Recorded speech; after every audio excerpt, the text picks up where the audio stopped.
సింహాచలం కొండపైకి రాగానే అకస్మాత్తుగా ఆ విమానం ఆగిపోయింది.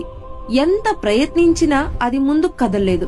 అప్పుడు రాజు ఆ కొండపై విశ్రాంతి తీసుకోగా ఆ రాత్రి స్వామివారు పురూరవుడి కలలో కనిపించి, నేను ఇక్కడే ఈ భారీ పుట్ట కింద ఉన్నాను అని చెప్పారు.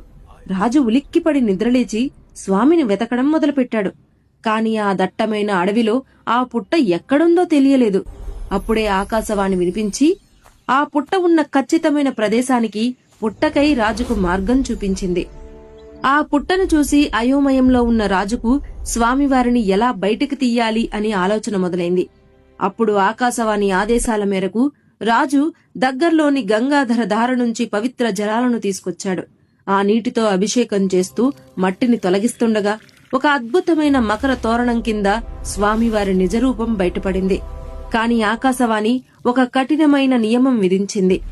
ఈ ఉగ్ర రూపాన్ని రోజూ చూడటం సామాన్యుల వల్ల కాదు. నాపై ఉన్న పుట్ట ఎంత బరువుందో సరిగ్గా అంతే బరువుతో నాకు చందనం సమర్పించాలి.